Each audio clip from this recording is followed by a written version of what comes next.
I'm Mia Lin, nurse practitioner with Maternal Family Health Services, and I'm here today to talk to you about women's preventative screenings. Those include pap smears and mammograms. A lot of people are confused about what a pap smear is. They always think that just going and getting a speculum exam is a pap smear, but that's not the case. A pap smear is when we collect cells from your cervix and send that off for testing to screen for cervical cancer.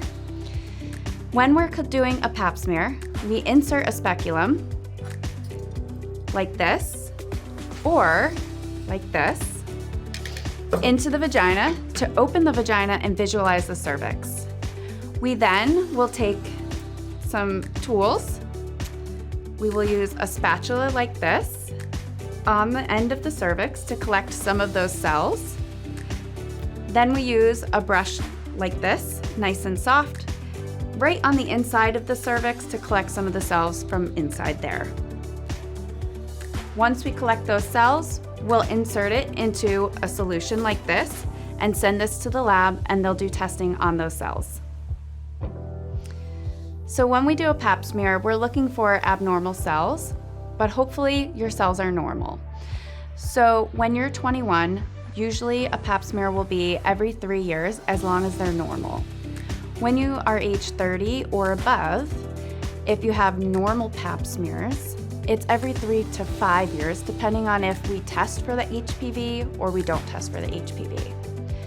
HPV, it's important to note too, is really common. Most sexually active people will be exposed to HPV at some point in their life. And so you may have it and not even realize it until later in life when you have a positive result. We get concerned about pap smears when you have a positive HPV and abnormal cervical cells, because that means the HPV is affecting your cervical cells.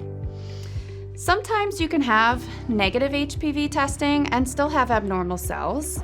Things like having sex before your pap smear, certain types of medications, things like that can affect your cervical cells. What we look at is the results of your pap smear, your age, and any history of abnormal pap smears to determine what your risk for cervical cancer is and what our plan of care should be. Depending on what your pap smear comes back as, we may repeat in a year, we may repeat in 3 years, or recommend even sooner testing. As far as pap smear results, you may notice it come back as negative, which is ultimately what we want, or it may come back as ascus, meaning atypical cells, low grade, or high grade cell changes. Depending on what your pap smear comes back as, it's important to remember that a pap smear is only a screening. It is not diagnostic of any condition at that point. What we would then recommend, depending on what your pap smear result is maybe doing a colposcopy, which is more diagnostic and can give us a definitive answer of what really is going on with those cervical cells. It's important to know that a pap smear should not be painful. If at any point it is painful, you should let your provider know. It may be uncomfortable and you may feel pressure from the speculum, but it should never be severely painful or pinching.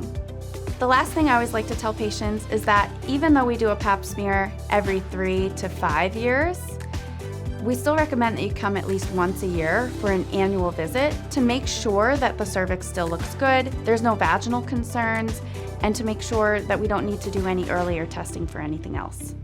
Some risk factors for cervical cancer are things like high-risk sexual behavior. So if you're not using a condom every time you have intercourse, that can really increase your chances of having HPV or other STDs, which can contribute to cervical cancer. Also, lifestyle. If you're smoking, drinking, diet, those things can really affect your body's ability to fight off infection and can increase your risk for cervical cancer as well.